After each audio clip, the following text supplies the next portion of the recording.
بسم الله. السلام عليكم حبايبي تلاميذ الصف السادس، اهلا بيكم واهلا بكتاب سلاح التلميذ، المنهج الجديد في الرياضيات للصف السادس 2024. المنهج الجديد هنبدأ نحل مع بعض ان شاء الله تدريبات سلاح التلميذ ان شاء الله كاملة على المنهج الجديد في الصف الاول، في الصف السادس الابتدائي، الفصل الدراسي الاول.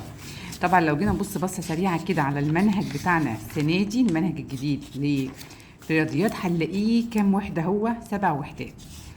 7 وحدات اهو، دي الوحدة الأخيرة والوحدة السابعة والوحدة السادسة، دول إحصاء. يبقى أنا عندي 5 وحدات، تمام، جبر أو رياضيات. والوحدة الأولى فيها 4 دروس زي ما انتم شايفين اهو. واول حاجه في الوحده الاولى او العنوان بتاع الوحده الاولى عمليه القسمه والعوامل والمضاعفات. طبعا كل دول مروا علينا في السنوات اللي فاتت، القسمه والعوامل والمضاعفات، بس هنشوفهم النهارده او المره دي ان شاء الله في المنهج بتاعنا بالتفصيل شويه عن عن السنوات اللي فاتت. طب نبدا مع بعض في الدرس الاول كده. بيشرح لي في الدرس الأول استخدام القسمة المطولة في العالم من حولنا.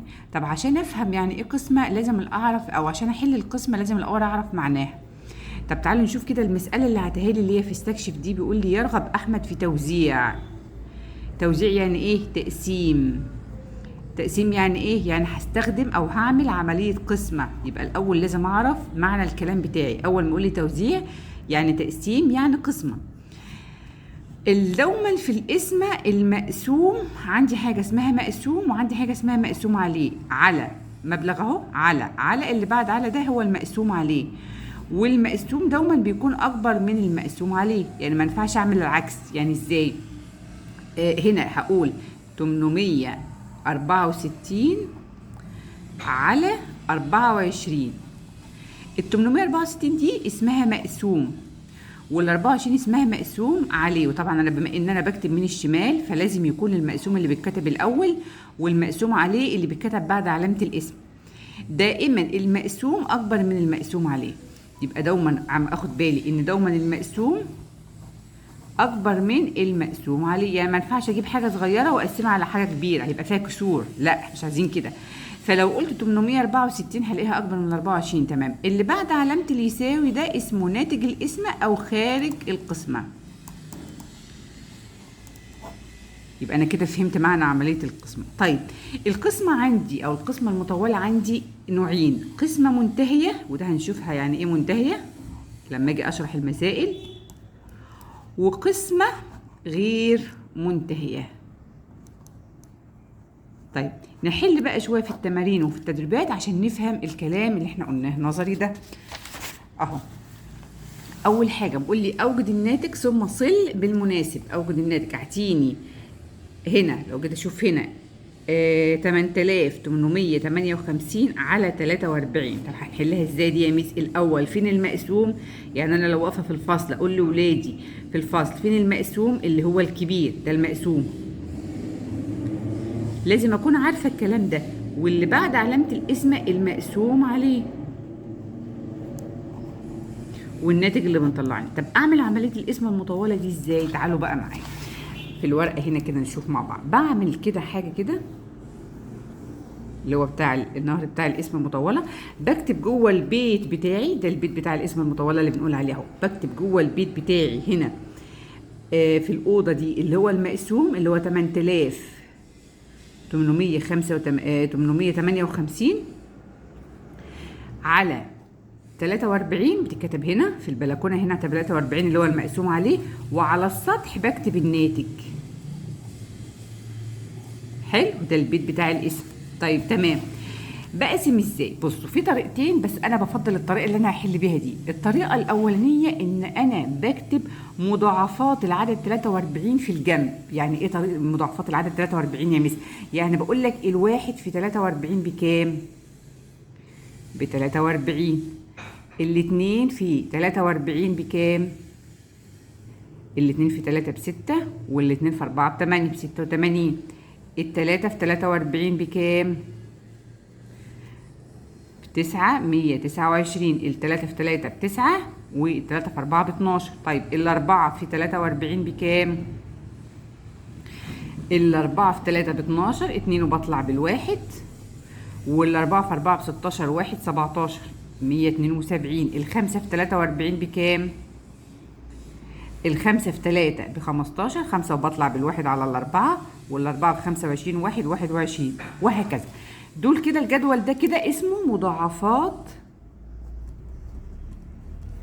العدد 43. حلو حلو. دي طريقة ازاي بقى؟ تعالوا نشوف. أول حاجة بقسم، أنا بقسم على رقمين أهو، فلو خدت رقم على رقمين هيبقى قليل، لا هاخد رقمين على رقمين. 88 تمام على 43، لان 88 اكبر من 43 يبقى تقبل الاسم عليه. طب تعالوا هبص بقى في الجدول بتاعي بتاع المضاعفات اللي انا كتبته في الجنب ده اهو، هلاقي ان ال 88 موجوده في النص بين الاتنين في 43 والتلاتة في 43 هنا، لان الاتنين في 43 بكام؟ ب 86، والتلاتة في 43 ب 129. موجوده ال 88 في النص هنا. طب اخد الكبيره يا مس ولا اخد الصغيره؟ لا اخد الصغيره اللي هي اللي قبل ال 88. يبقى 88 على ال 43 فيها الكام؟ فيها الايه؟ فيها الاتنين. بكتب طبعا بحط صفر الاول على 8 الاولانيه دي، ده ملوش اي لازمه، وباجي فوق الثمانيه الاخرانيه دي وبكتب الاتنين. يبقى انا جبت الناتج الاتنين دي منين؟ من جدول المضاعفات اللي عندي. وارجع اضرب تاني يا شطار الاتنين في 43 بكام؟ انا ضربتها قبل كده اهو ب 86، بكتبها تحت 88 اطرح. حلو. طبعا 88 اشيل منها 86 هيتبقى كام؟ هيتبقى 2. بعد ما اضرب هعمل ايه؟ هنزل العدد اللي عليه الدور اللي هو الكام؟ الخمسة، فيبقى 5. 25 على 43. ال 25 يا ميس اصغر من ال 43. مظبوط. طيب هعمل ايه؟ هقول له 25 على 43 فيها الصفر، لازم احط الصفر الاول على الخمسة اللي انا نزلتها. وخدوا بالكم الترتيب مهم جدا في عمليه الاسم المطول عشان ما نلخبطش الدنيا. وارجع انزل اللي عليها الدور اللي هي مين؟ التمانية. يبقى 258. 258 على 43. انا هبص في الجدول بتاعي كده هنا 215 اخر اللي انا كتبته. طب هكتب كمان كده الستة في 43 واشوف بكام. الستة في 3 ب18، 8 وبطلع بالواحد. الستة في 4 ب24، واحد يبقى 25. الله. فيبقى ال 258 على ال 43 فيها الكام يا ميس؟ فيها الستة. منين جبتيها؟ من جدول المضاعفات اهي. 258 على ال 43 بمشي عكس كده يا ولاد اهو، فيها الستة. بكتب الستة فوق على التمانية، وانا طبعا ضربه في الجدول الستة في 43. اضرب الستة في 43 تديني 258. انا هطرح هيديني صفر صفر صفر، لان 8 ناقص 8 صفر، 5 ناقص 5 صفر، 2 ناقص 2 ايه؟ صفر. فطالما انتهت بصفار خلاص العمليه الاسم المطوله بتاعتي انتهت بصفار، اصبحت اسمها قسمه منتهيه. اسمها قسمة ايه؟ منتهية، يعني انتهت خلصت كده. طيب الناتج بيتكتب فين؟ اللي على السطح. طب ايه الصفر ده؟ ده على الشمال ملوش اي 60 لازمة. بقى ناتج الاسم بتاعي اللي هو 8858 على 43 بكام؟ ب 206. بكتب ال 206 هنا بعد اللي يساوي. بقى ده الناتج خلاص. هو طبعا بيقول لي ثم صل بالمناسب. المناسب عندي 206 اهي. ودي كده اسمها قسمة منتهية. دي أول مسألة. تمام. دي بطريقة الإيه؟ جدول المضاعفات. بطريقة جدول المضاعفات. طب أنا هقول لك على طريقة تانية، تعالوا نجربها مع بعض ونشوف الطريقة اللي أنت تحبها تحل بيها، أو الطريقة السهلة بالنسبة لك تحل بيها. أدي 8858 على 43 في البلكونة هنا، ونقسم. أنا هاخد رقمين قصاد رقمين اللي هو 88 على 43. تمام. هقسم اول رقم اللي هو 8 من الشمال على اول رقم من الشمال. 8 على 4 فيها الاتنين، بكتب الاتنين على اخر رقم انا وقفت عنده. وارجع اضرب تاني الاتنين في 43، الاتنين في 3 ب6، الاتنين في 4 ب8، واطرح 88 ناقص 86 هيتبقى 2. حلو جميل قوي. ارجع اعمل ايه يا مس؟ انزل العدد اللي عليه الدور يا شطار، رقم رقم، انزل رقم رقم، اللي هو مين؟ اللي هو ال5 اهي. 25 على 43 قلنا لو المقسوم على المقسوم اصغر من المقسوم عليه هيكون الناتج صفر. ال25 اصغر من 43 يبقى الناتج بتاعي صفر، بحطه على ال5. حلو. وهعمل ايه؟ انزل على طول الرقم اللي عليه الدور وجنب ال5 واحطه، بقى 258. وتعالوا نقسم اول رقم على اول رقم. 2 على 4 مش هينفع، اخد اللي جنبه بقى 25. 25 على 4 انت عارف ان ال25 على 4 دي فيها الايه؟ فيها ال6، لان ال6 في 4 ب24. بكتب ال6 فوق وارجع اضرب تاني ال6 في 3 ب18، 8 وبطلع بالواحد. ال6 في 4 ب24 معايا واحد بقت 25. واطرح هيديك ايه؟ اصفار. 8 ناقص 8 صفر، 5 ناقص 5 صفر، 2 ناقص 2 صفر. بقت اسمها قسمة منتهية، وببساطة وبمنتهى السهولة من غير ما اعمل جدول المضاعفات. حلتها في ثواني. يعني قارنوا كده بين الوقت اللي انا خدته في حل المسألة فوق باستخدام مضاعفات، الجدول المضاعفات اللي انا عملته هنا ده، والحل اللي انا حلته تحت ببساطة وبسهولة في ساعتها. تمام؟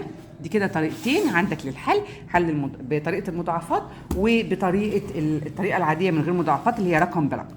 طيب عشان ما اطولش عليكم في الفيديو ده، احنا فهمنا يعني ايه قسمه، فهمنا مكونات عمليه القسمه اللي هو المقسوم والمقسوم عليه وخارج القسمه، وعرفنا نوعين القسمه، القسمه المنتهيه اللي احنا حلينا بيها النهارده الوقت دي، وبعد كده ان شاء الله لما نكمل بقيه التمارين هوريكم القسمه الغير منتهيه، وحلينا بطريقتين عمليه الايه القسمه. هكتفي بالقدر ده النهارده في الفيديو ده عشان ما اطولش عليك، وانتظروني ان شاء الله في الفيديو القادم هنكمل مع بعض نحل باقي كل التدريبات بتاعه الصفحه دي مع بعض ان شاء الله.